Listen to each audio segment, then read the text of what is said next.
Now यहाँ पर 6.7 into 6 into 7.4 upon 3.84 को 2 टाइम्स लिखे, स्क्वायर है, into 3.84 into 10 to the power 24 plus 22 minus 11 और नीचे में 10 to the power 8 into 10 to the power 8, क्योंकि स्क्वायर है। ये चीज़ हो गई। 2 डिजिट पहले डेसिमल अगर हटाओगे तो यहाँ का भी 2 डिजिट पहले हट जाएगा, 1 डिजिट इसके और एक राइट से देखा जाता है, 1 डिजिट पहले इसका, 1 डिजिट पहले इसका, तो 2 डिजिट पहले इसका, ये हट गया। इसका डेसिमल हटाओगे तो ऊपर 100 आ जाएगा, तो 100 आप लिख सकते हैं। तो और साथ में आप 6 से इसका डिवीजन भी कर लेंगे, तो 67 इंटू 6 इंटू 74 इंटू 100, क्योंकि ये डेसिमल हटाओगे तो 100 आएगा। और जब डेसिमल हटा दिया तो अब ये 384 हो गया, और ये तो 384 पहले से ही हो गया था, सारे डेसिमल हट गए। अब यहाँ पर कितना है, दिस इज 46 में से 11 गया, तो 46 में से अगर 11 जाएगा तो 35 हो जाएगा। तो 10 टू द पावर 35 और नीचे है 10 to the power 8 plus 8 exponent जोड़ते हैं तो 16 को ऊपर ले आओ, माइनस 16।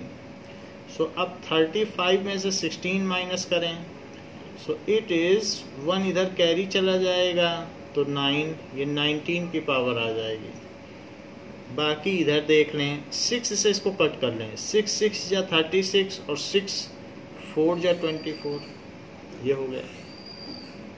ऐसे कट कर लें तो यहाँ पर अब क्या चीज़ हो जाएगी, 74 में से भी इसको कट कर लें तो इट इज़ 2 से कट करें तो 2 3 या 6, 2 7 या 14 और इसे कट कर लें तो 32, ये 32 आ गया।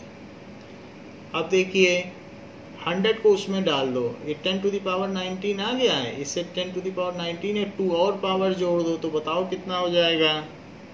तो 10 टू द पावर 19 यहाँ से आया और 10 टू द पावर 2 और है तो 22। यहाँ पर इन दोनों को मल्टीप्लाई करो, 67 इंटू 37, 67 इंटू 37 को मल्टीप्लाई करो, 7 7 या 49, 3 6 या 18, सो इट इज़ 27। फिर 3 से कर दें, 3 7 या 21 एंड 3 6 या 18। एक बार और कर लें, 7 7 या 49, इसको फिर से कर लें, 67 इंटू 37, 7 7 या 49 और 7 6 या 42, 42 प्लस इट इज़ 46, फिर 3 से करें, 3 7 या 21 और 3 6 या 18 तो 20, तो ये कितना आ जाएगा, 9724, 2479 आ गया। सो राइट डाउन 2479 और नीचे इन दोनों को मल्टीप्लाई कर लें, 32 एंड 384, सो 384 इंटू 32, 2 से करेंगे तो 2 4 जा 8, 2 8 जा 16, 2 3 जा 6 और 7, 3 से करो, 3 4 जा 12, 3 8 जा 24, सो 25, 3 3 जा 9 प्लस 2 11, सो इट इज़ 8 8 2 2 1 1 2 2 8 8 आ गया। दिस इज 1 2 2 8 8, तो इसको लिखो 1 2 2 8 8। ये चीज़ अभी हमारे पास आ गई। अब इसमें से एक ज़ीरो इसको इसमें से ले लो, 24790, एक ज़ीरो यूज़ कर लो जिससे कि ऊपर बड़ा हो जाए और बाकी 10 टू द पावर 21 बचेगा। ऐसा हो गया।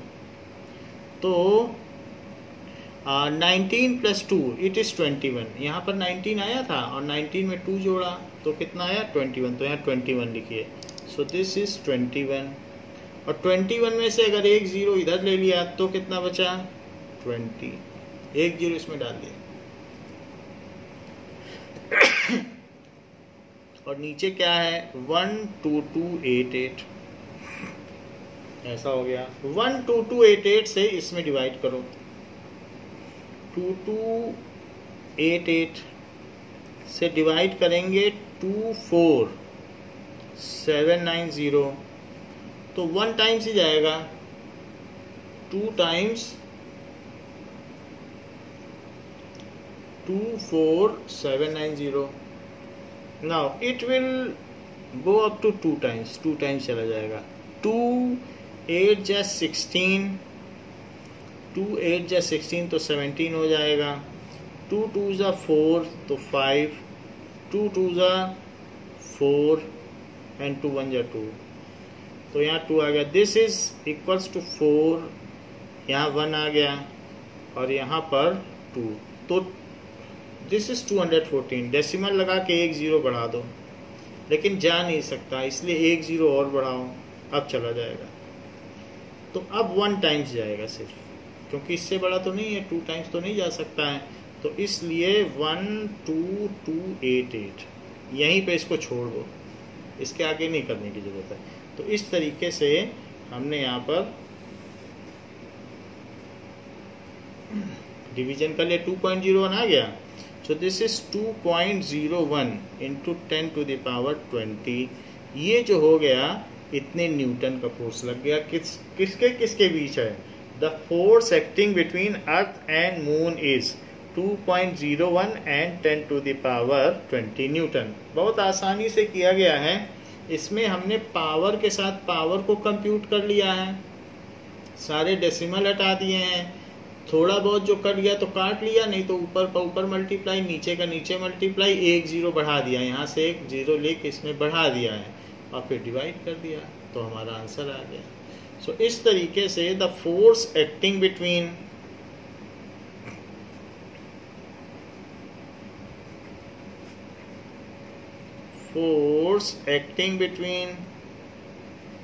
अर्थ एंड मून इज 2.01, ये ग्रेविटेशनल फोर्स है 20 न्यूटन। तो हमने सिर्फ फॉर्मूले का यूज किया और ये कंक्लूडिंग स्टेटमेंट लिख लिया। Now second question is in text question.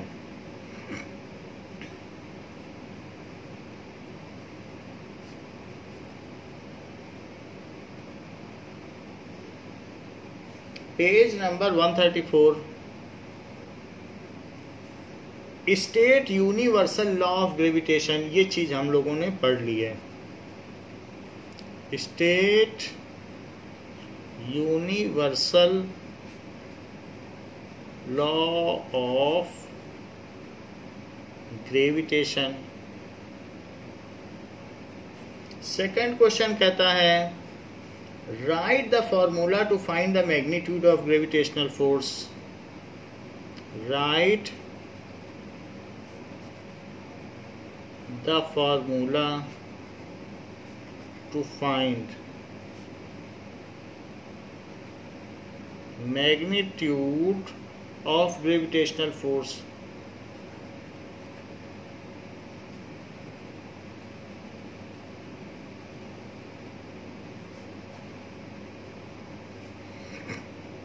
between earth and on object on the surface of earth, between earth and an object on surface of earth, और किसी एक ऑब्जेक्ट के बीच में।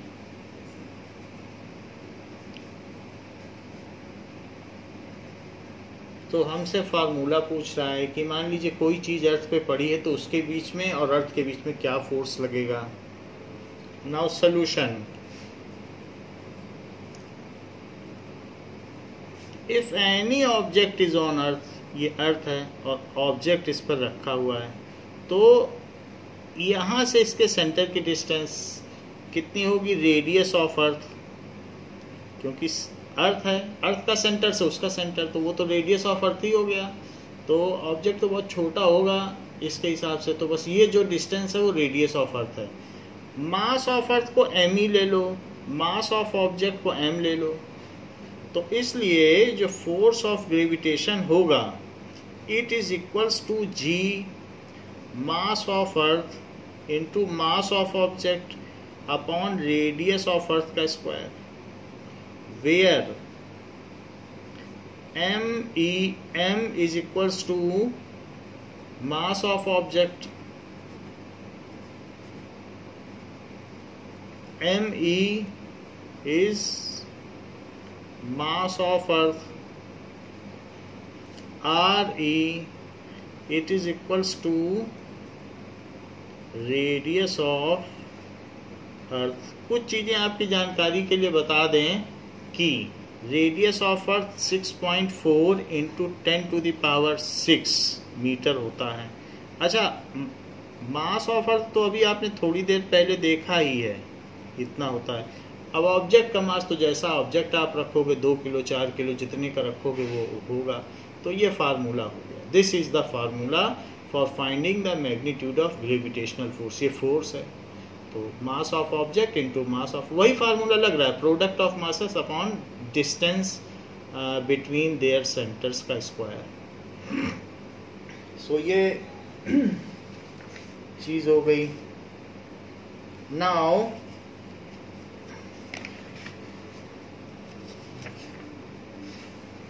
अब देखिए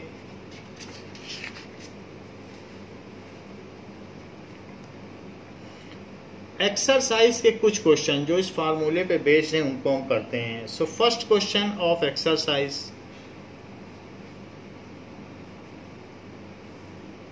exercises page 143।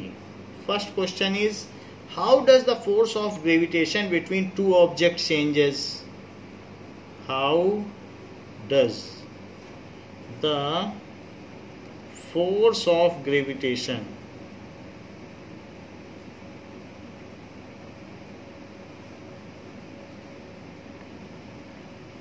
between two object changes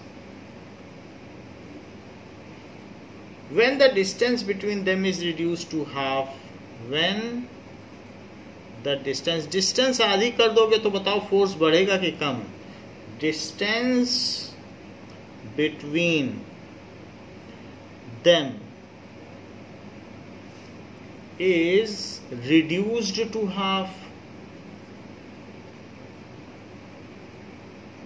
देखो distance कम करोगे तो फोर्स बढ़ जाएगा, तो कितना बढ़ जाएगा ये तो हमें पता है कि बढ़ जाएगा। So let us find it out कि how much it increases if distance कम करते जाओगे फोर्स बढ़ता जाएगा। इनवर्सली प्रोपोर्शनल है ये चीजें। तो दो केस अलग अलग बन रहे हैं। कैसे? यहां पर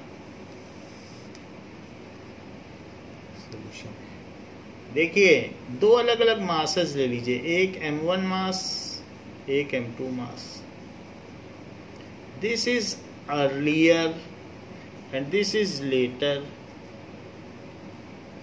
यानी पहले इनके बीच की डिस्टेंस अगर d है और आप चाहते हैं कि बाद में उस डिस्टेंस को हाफ कर दिया जाए, आधा कर दो डिस्टेंस, पास ले आओ, तो बाद में इनके बीच की डिस्टेंस अगर आप d/2 करना चाहते हैं हाफ, क्योंकि क्वेश्चन में कह रहा है कि डिस्टेंस अगर आधी कर दी जाए तो फोर्स पे क्या फर्क पड़ेगा, how does it effect the gravitational force. So let us find it out.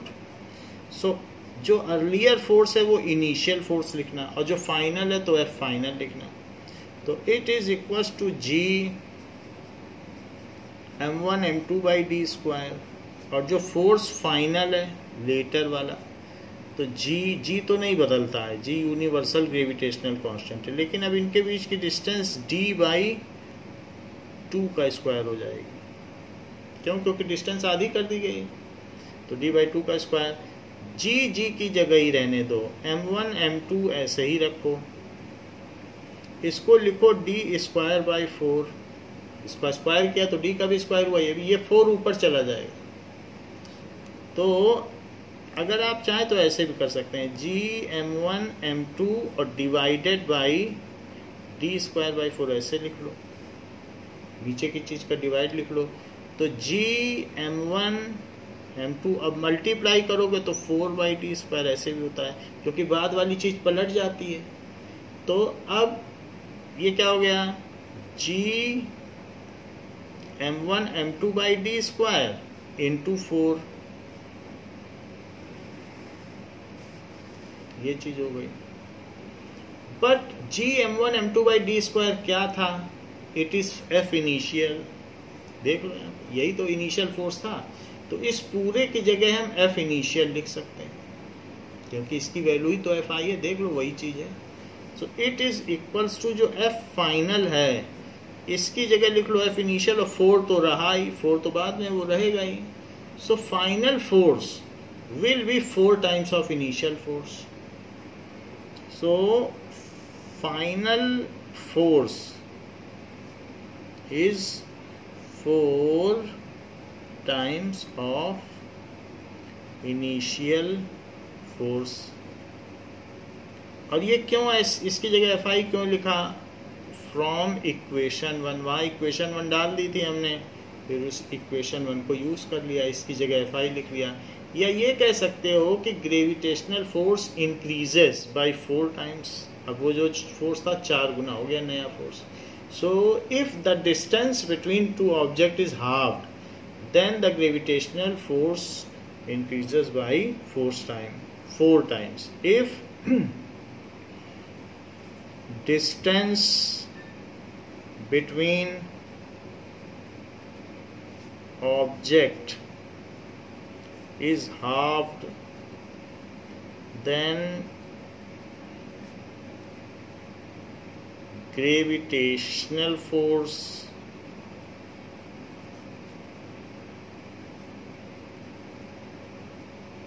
increases by 4 times. यही इसका आंसर है, 4 गुना बढ़ जाएगा। अब देखें,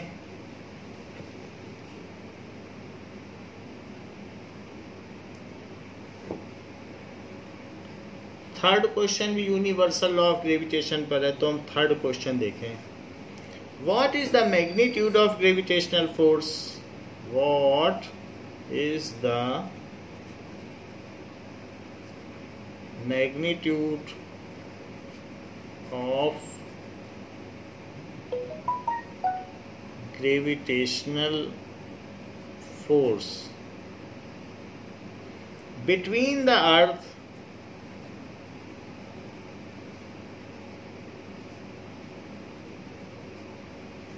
and a 1 kg object, 1 kg object, 1 kg की चीज और अर्थ के बीच में क्या फोर्स लगेगा, on its surface, on it's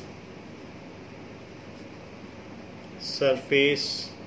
क्या क्या चीजें दी गई हैं क्वेश्चन में, मास ऑफ अर्थ दिया गया है जो कि हमको पता भी है 10⁻24 kg, रेडियस ऑफ अर्थ भी दिया गया है जो कि हमें पता है 6400 किलोमीटर, या फिर इसे मीटर में भी लिख सकते हो, ये सारी चीज दी गई है।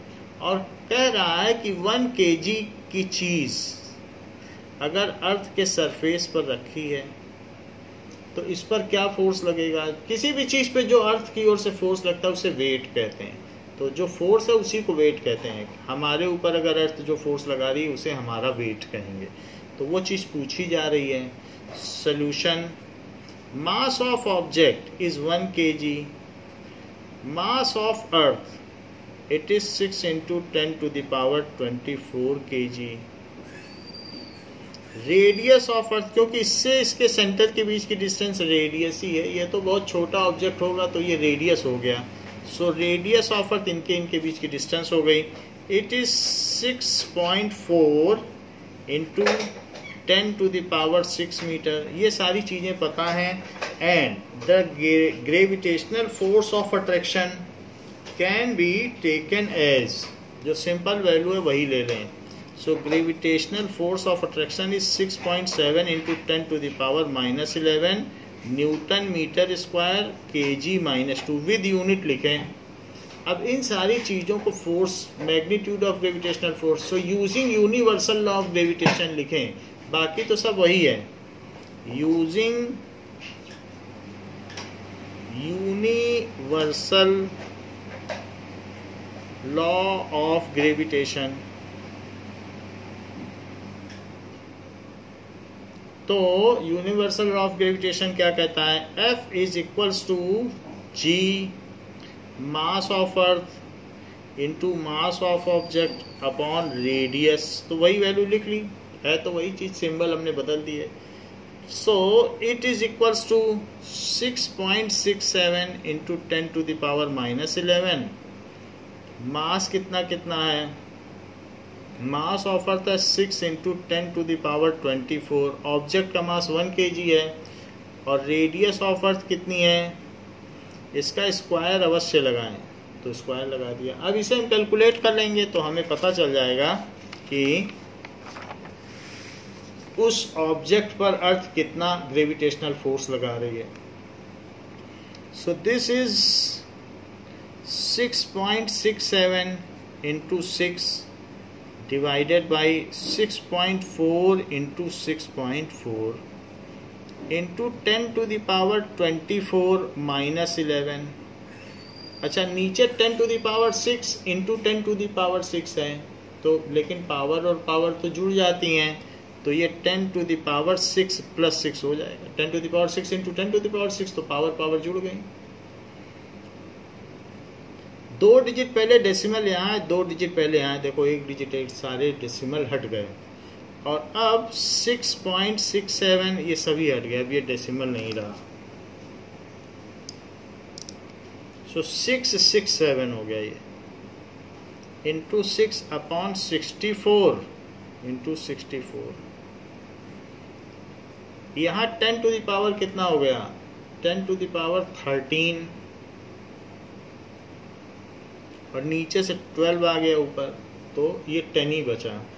6 में से अब ये 2 से कट सकता है, तो यहाँ लिखे 3 और ये 32, बाकी कुछ नहीं कट सकता है। तो ऊपर का ऊपर मल्टीप्लाई कर लो, नीचे का नीचे। जब 3 से इसे मल्टीप्लाई करोगे, 667 में 3 से मल्टीप्लाई करो, 3 7 जा 21, 3 6 जा 18, 3 6 जा 18 फिर से आ गया, तो 20, ये चीज़ हो गई।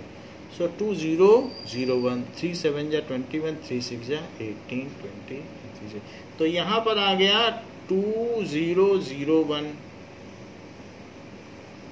नीचे भी मल्टीप्लाई करिए, 64 इंटू 32, 2 से करेंगे तो 2 4 जा 8, 3 से करो, 3 4 जा 12, 3 6 जा 18, सो 840 और 2048 आ गया। 2048 इंटू 10⁻1, 10⁻1 है, तो चाहे तो इसको 10 को इसी में मल्टीप्लाई कर लो, तो ये क्या हो जाएगा? 20010 अपॉन 2048। इसमें अब आप डिवाइड कर लो, 2048 से 20010, तो 9 टाइम्स चला जाएगा। 9 4 जा 9 8 जा 72, तो 7 आ गया। 9 4 जा 36, 36 में से 7 और जोड़ दो 36 में, तो इट इज 43। तो 9 2 जा 18, 9 टाइम से चला गया है। सो यहाँ 0 है तो 8 आ जाएगा। अब यहाँ पर बचेगा 0, तो 10 होने से 7 आ जाएगा। फिर ये यहाँ 9 है, 9 में से 4 गया, 9 में से 4 गया 5, फिर यहाँ 1 आया, ये चीज़ आ गई। एक 0 और बढ़ा दीजिए यहाँ डेसिमल लगा के, तो देखें कितने टाइम्स जाएगा। क्या 8 टाइम्स जाता है कि नहीं जाता है? 8 टाइम्स तो नहीं जाएगा, 7 टाइम्स जाएगा। तो 7 8 जा 56, 7 4 जा तो 7 4 जा 28 प्लस 5 33 हो गया, और 7 2 जा 14, 7 टाइम्स ही गया ये। तो इसलिए 4 और यहाँ पर 7 में से 3 गया तो 4, और यहाँ पर 4 और 1 1 4 4 ये आ गया। अब ये फिर से 7 टाइम्स जाएगा, क्योंकि 1 4 3 3 6 था, तो 7 टाइम्स फिर से चला जाएगा। 1 4 3 3 6 9.77 आ गया। तो 9.77 को अप्रॉक्सीमेट कर लो ऐसे, ये 7 हटा दो 8 लिख लो, तो 9.8 न्यूटन। 1 kg की चीज पर जो वेट लगता है वो 9.8 न्यूटन लगता है। सो the gravitational force of attraction on 1 kg is 9.8 Newton. Gravitational force of attraction on 1 kg by earth। Gravitational force of attraction कोई भी प्लेनेट लगा सकता है, लेकिन यहाँ पर तो अर्थ लगा रही है। So by earth is 9.8 newton. 1 kg पे इतना फोर्स लगेगा, अगर 2 kg होता तो इसका डबल लग जाएगा, 3 kg पे इसका ट्रिपल। तो 1 kg पे ये जो नीचे पुल लग रहा है इसी को 1 kg पे वेट कहते हैं। 2 kg पे लगेगा तो 19.6 हो जाएगा, तो उसका वेट 19.6 न्यूटन। 2 kg उसका मास है, लेकिन उस पर लगने वाला डाउनवर्ड पुल वो वेट कहलाता है, तो फिर वो 19.6 न्यूटन हो जाएगा। न्यूटन में वेट होता है, ध्यान रखना।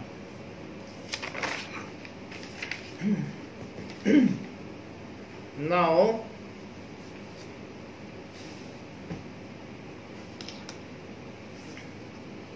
fourth question says that the earth and moon are attracted each other by the gravitational force। earth and moon दोनों एक दूसरे को अट्रैक्ट करते हैं gravitational force. does the earth attract the moon with a force that is greater or smaller or the same as the force with which the moon attracts the earth। तो वो कह रहा है कि अर्थ का मास 100 गुना ज्यादा है, 100 टाइम्स इट इज ग्रेटर। सो अर्थ ज्यादा फोर्स से अट्रैक्ट करती है कि मून का मास तो 100 टाइम्स लेसर है, तो कौन ज्यादा फोर्स से अट्रैक्ट करता है। सो यहाँ पर ये बात पूछी गई है कि अर्थ इतनी बड़ी है और मून इतना छोटा है। सो अर्थ एंड मून इससे दोनों एक दूसरे की ओर अट्रैक्ट हो रहे हैं। This is the force on earth by moon, on earth by moon। so on earth by moon, this is the force on moon by earth। so on moon by earth, तो चाहे इस पर force निकालो चाहे इस पर, दोनों का मास का मल्टीप्लाई होगा तो इक्वल वैल्यू आएगी, क्योंकि दूसरे की दोनों का ही मास है। कोई ये तो नहीं कि इसका निकालोगे तो इसी का मास आएगा। इसलिए the gravitational force is abided by Newton's third law of motion. Gravitational force is abided by, यानी लागू होता है उस पर, abided by Newton's third law of motion.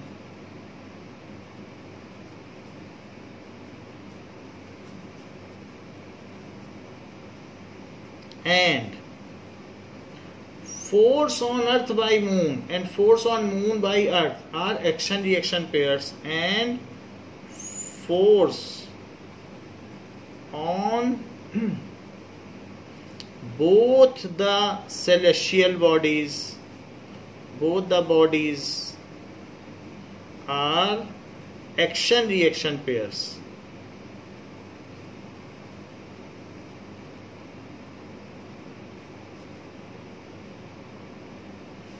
their magnitudes are equal and their directions are opposite।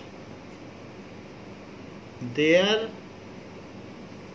Magnitudes are equal, उनके magnitudes equal होंगे, and their directions are opposite. कहने का मतलब है कि दोनों इक्वल फोर्स लगाएंगे लेकिन अपोजिट डायरेक्शन में। Force on earth by moon is equal to minus force on moon by earth by Newton's third law of motion. ये चीज हमने ऊपर लिख दी है। Now next question which is based on universal law of gravitation is sixth question. Sixth question says, what happens to the force between two objects? So what happens to the force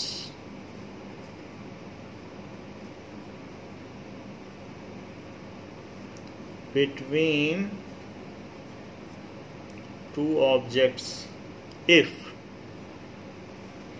mass of one object is doubled? पहली बात कही है कि mass of one object is doubled। तो पहले का मास double कर दिया जाए तो फोर्स पे क्या अंतर पड़ेगा? सोल्यूशन। तो यहाँ अर्लियर और लेटर लिखो, दैट इज अर्लियर और लेटर। तो पहले एक का मास m1 लिया जाए और ये m2, इनके बीच की डिस्टेंस वो सब वही रखी जाएगी। बोला गया है एक का मास बस डबल करो। सो अब पहले वाले का मास डबल कर दो, किसी का भी डबल कर दो। मैंने पहले वाले का कर लिया तो 2m1 कर दिया और ये m2 है। डिस्टेंस अभी भी वही है। सो मास इज डबल्ड। देख लीजिए। अच्छा, पहले फोर्स क्या था? Force initial, it is g m1 m2 by D square. और नए केस में क्या है? Force final. जब आप मास डबल कर रहे हो तो g तो रहेगा वही 2m1 पहले का मास, दूसरे का मास m2, उनके बीच की डिस्टेंसेस में कुछ फर्क नहीं, तो डी स्क्वायर ये कर दिया फाइनल मास। 2 को एक तरफ ले लो, ये फर्स्ट इक्वेशन है। तो देख लें कि अब यहाँ पर जो फोर्स फाइनल है, जी को यहीं रहने दीजिए, m1 m2 यहीं रहने दीजिए, डी स्क्वायर यहीं रहने दीजिए, 2 को अलग से लिख लीजिए। 2 है ना यहाँ पे, अलग लिख लीजिए। ये चीज क्या है? जी m1 m2 by D square, यही तो fi है। So it is f final, it is fi initial. इसकी जगह ये वैल्यू रख दी fi into 2। So the gravitational force, new gravitational force is double of the previous gravitational force. अगर mass double कर दिया जाए देन न्यू फोर्स या ग्रेविटेशनल force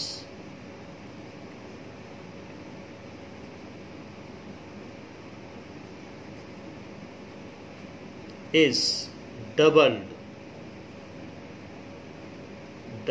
of previous gravitational force। या सिंपली भी लिख सकते हो force is doubled. If mass is doubled then force is doubled, i.e. Force is doubled.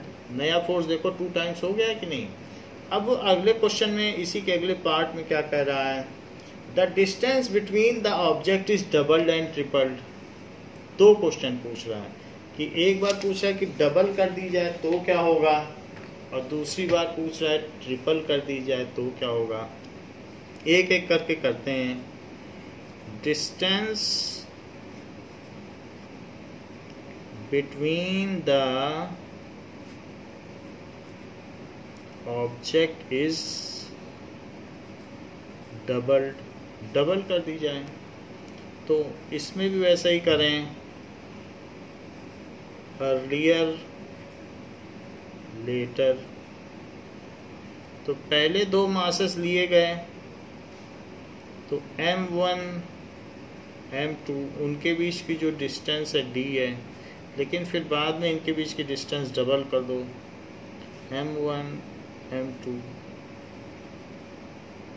इनके बीच की डिस्टेंस 2D कर दो। तो पहले जो फोर्स होगा इनिशियल वो क्या होगा, G M1 M2 by D square, लेकिन बाद में तो आपने डिस्टेंस बदल दी है, तो फाइनल फोर्स क्या होगा, G M1 M2, distance 2D है, इसका भी स्क्वायर करना पड़ेगा, तो it is G M1 M2 by 4D square. 4D square हो गई। 1/4 को कहीं अलग लिखो और बाकी G M1 M2 by D square. ये जो G M1 M2 by D square है, इसकी वैल्यू क्या है, Fi है। तो फ्रॉम इक्वेशन 1 यहाँ पे ये वैल्यू डाल दो, G M1 M2 by D square की वैल्यू Fi है। सो जो F फाइनल हो जाएगा वो क्या हो जाएगा, 1/4 Fi। So force, new force will B 1/4 of initial force. अगर डिस्टेंस ही बढ़ा दोगे, डबल कर दोगे, तो फोर्स तो कम हो जाएगा, लेकिन कितना कम होगा, 1/4। तो क्योंकि स्क्वायर है ना, it is inverse square law, inverse में स्क्वायर है, तो इसलिए डिस्टेंस के डबल करने पे फोर्स 1/4 हो जाएगा। So new force will B 1/4 of initial force, ये हो जाएगा। if distance between the object is tripled, फिर से देखो, if distance between object is tripled, तो यदि उनके बीच की दूरी को 3 गुना कर दिया जाए तो क्या होगा। पहले ये दोनों ऑब्जेक्ट ऐसे थे जिनके बीच की डिस्टेंस d थी, इनका मास m1 और m2 था, ये अर्लियर है, एंड लेटर क्या है, लेटर में उनके बीच की डिस्टेंस अब 3 गुना कर दें। The distance between these is now 3D, मास इनका m1 m2 ही रहा।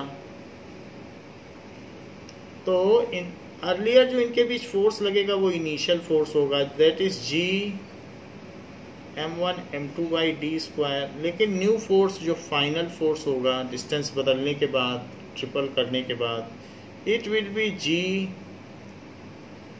M1 M2 बाई 3D का स्क्वायर, स्क्वायर लगाना पड़ेगा, फार्मूला है, it is all universal law of gravitation, तो वही हम फार्मूला लगा रहे हैं, G M1 M2 by 9D square.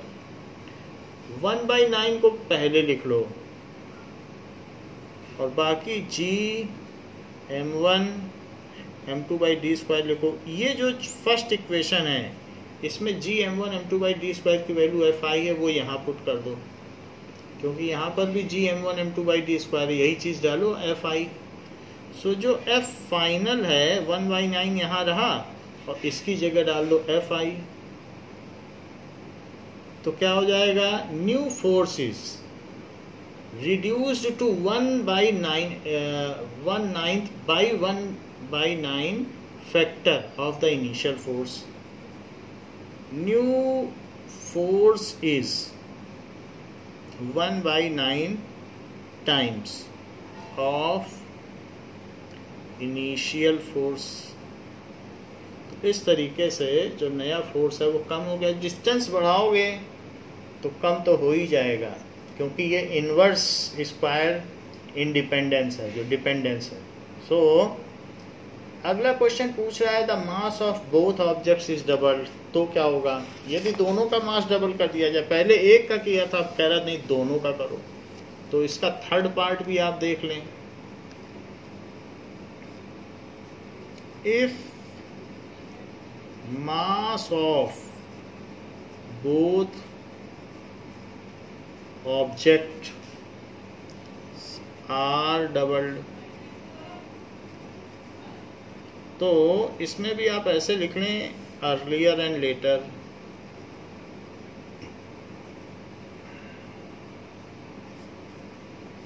पहले m1 m2 मास थे, इनके बीच की डिस्टेंस d थी m1 m2, लेकिन अब मास मैं डबल कर रहा हूँ।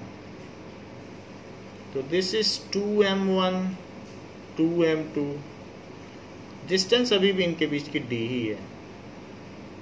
तो जो फोर्स था इनिशियल वो g m1 m2 by D square था, जबकि जो फाइनल फोर्स होगा g 2m1 into 2m2, masses हमने डबल कर दिए, डिस्टेंस पे कोई फर्क नहीं। 2 इंटू 2 4 है, उसको आप अलग लिख लें कहीं, और g m1 m2 by D square. तो ये जो फर्स्ट इक्वेशन है इसका यूज़ करें और g m1 m2 by D square की जगह fi लिख लें। सो f final is 4 times of fi। So new force is 4 times of the initial force. So force increase by 4 times, ऐसे भी लिख सकते हो, force of gravitation is increased by 4 times, ऐसे कहा जा सकता है। Now question number 7 क्वेश्चन क्या है? What is the importance of universal law of gravitation?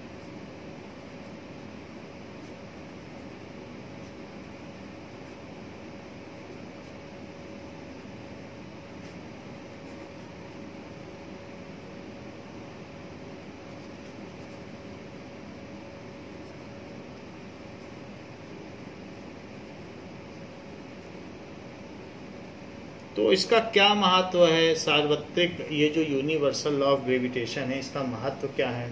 सार्वत्रिक गुरुत्वाकर्षण नियम। So solution, the importance of universal law of gravitation is that it explains the motion of planets around sun. So पहली चीज, it explains the motion of planets. बहुत सारे planets हैं, Mars, Jupiter, Saturn, सभी सन के चारों तरफ घूम रहे हैं। Explains the motion of planets around sun. Second, it explains, क्योंकि सन सबको अट्रैक्ट कर रहा है तो सारी चीजें उसके चारों ओर घूम रही हैं। It explains motion of moon around earth। तो जहां जहां मून जाता जाता है वहां वहां वाटर लेवल ऊपर उठता जाता है, उसको कहते हैं हाई टाइड्स। पानी ऊपर उठने लगता है सी का, मून जहां भी जाएगा। तो इस चीज से क्या होता है कि बिजली बनाई जाती है, इलेक्ट्रिसिटी जनरेट की जाती है। So it also explains why high tides occurs, ये सारी चीजें भी बताता है। Third, it binds terrestrial object to earth. हम सभी लोगों को ये बाइंड करता है। It binds terrestrial object to earth। And fourth, it explains the phenomena of rainfall, कि रेन क्यों आती है, पानी नीचे क्यों गिरता है। It explains phenomena of high tides, high tides क्यों आती हैं, रेनफॉल क्यों होती है, ये सब ये चीज़ें बताता है, ग्रेविटी की वजह से होती हैं। स्नोफॉल क्यों होती है, and flowing of river from mountains to sea, पानी ऐसे बहता क्यों है, flowing of river from mountains to sea, ये सारी चीजें ग्रेविटी हमें एक्सप्लेन करती है कि ये सब क्यों होता है, एप्पल क्यों गिरता है, हम लोग क्यों बाइंड हैं. So these are the importance of universal law of gravitation. Now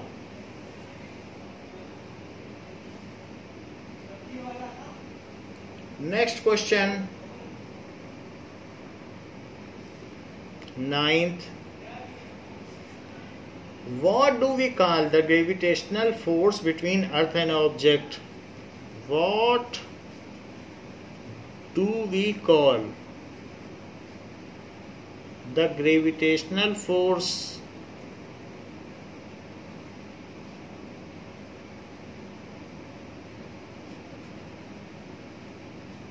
between Earth and object?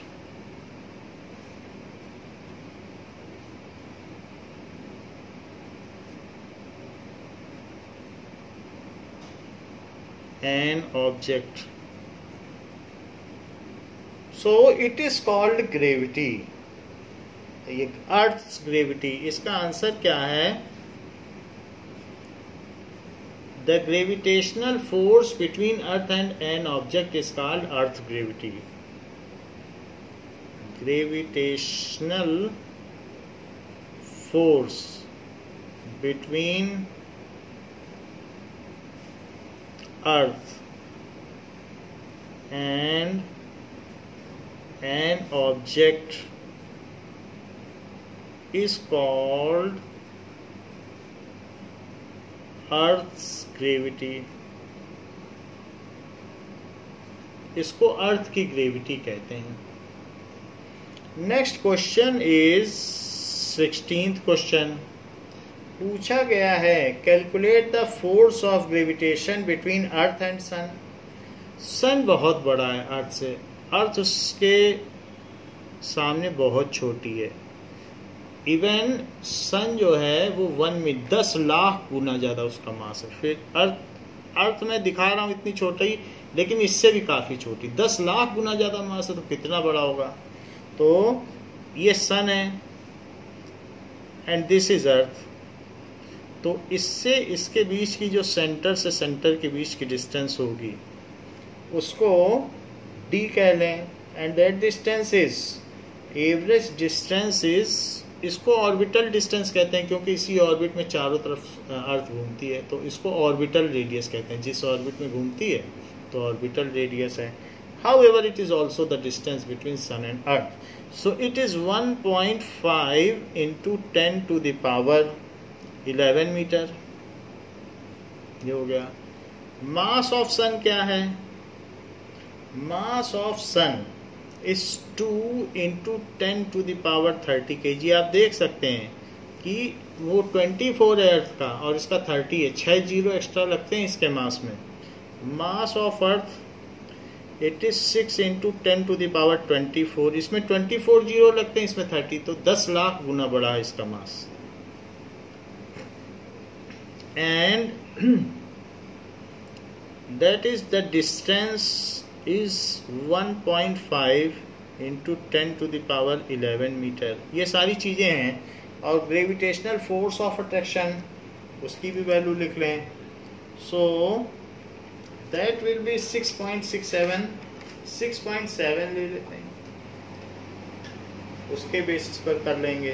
So gravitational force of attraction is equal to 6.7 into 10 to the power -11 newton metre square kg -2. ये सारी value हैं और हमसे पूछा जा रहा है कि अगर ये दोनों एक दूसरे को अट्रैक्ट करते हैं तो उस पर लगने वाला फोर्स क्या होगा, क्योंकि फोर्स तो सेम होगा. न्यूटन का थर्ड लॉ ऑफ मोशन कहता है जो इस पे फोर्स लगाएगा अर्थ उस पर उतना ही फोर्स लगाएगी, तो दोनों में सेम फोर्स लगेगा. हाँ, अपोजिट डायरेक्शन में लगेगा. तो उस फोर्स की वैल्यू हमें कैलकुलेट करनी है और वो भी यूनिवर्सल लॉ ऑफ ग्रेविटेशन से हो जाएगा. So let us put all these values to find out the force of attraction between sun and earth. हमने मून और अर्थ का देख लिया था, तो मून और अर्थ के केस में 2.01 इंटू 10⁻19 न्यूटन आया था. लेकिन ये भी इंटरेस्टिंग होगा कि सन और अर्थ का, क्योंकि फर्स्ट एग्जांपल में हमने मून और अर्थ का देखा था 2.1 इंटू 10⁻19 न्यूटन आया था. तो देखें सन और इसके बीच कितना है. सो using universal law of gravitation,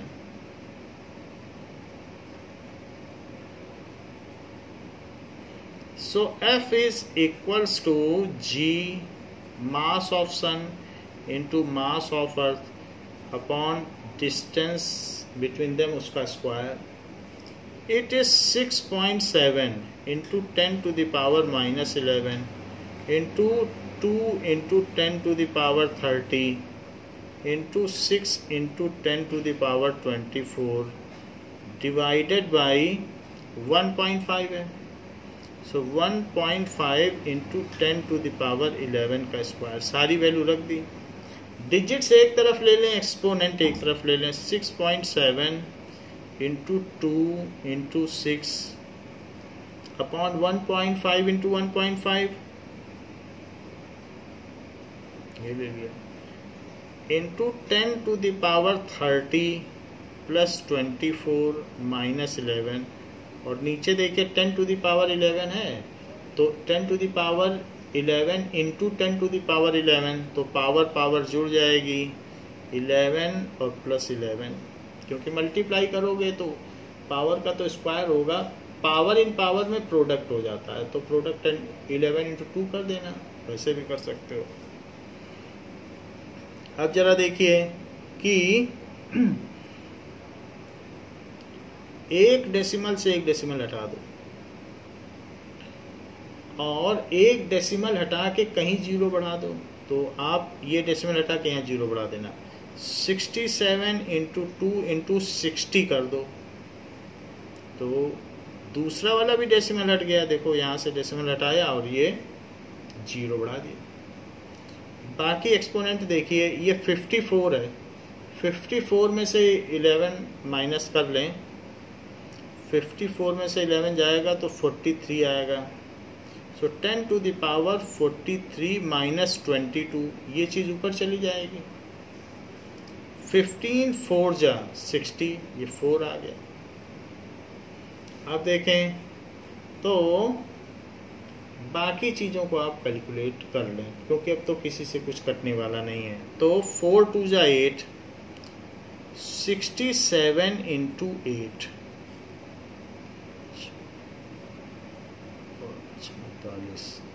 plus 5 53 536 आ गया. तो 536 लिखें. 536 upon 15 into 10 to the power कितना आ जाएगा. इट इज यहाँ 1 बचेगा और यहाँ 2, तो 10 टू द पावर 21 आ जाएगा. अब 15 से डिवाइड कर दो. 536 15 3 जा 45, 45 होगा तो यहाँ कितना है 13 है, तो 86 हो जाएगा. तो 15 4 जा 60, 15 5 जा 75, 75 टाइम्स जाएगा. तो 75 टाइम्स जाएगा तो ये 1 बचेगा, ये 1 बचेगा. डेसिमल लगा के जीरो लगा दो, तो 35.5 35.7, तो 105, तो इट इज 35.7 आ गया.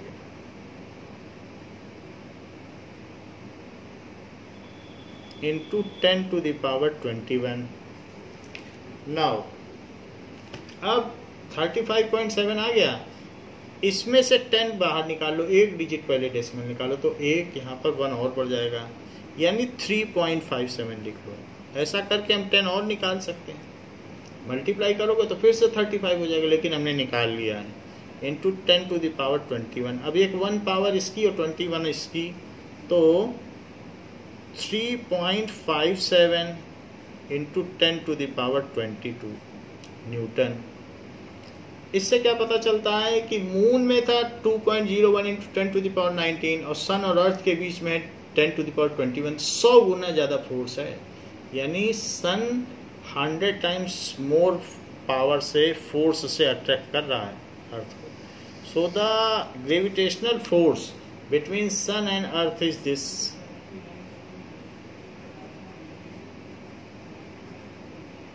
Gravitational force between sun and earth is 3.57 × 10⁻22 Newton. तो इस तरीके से हमने ये फोर्स निकाल लिया।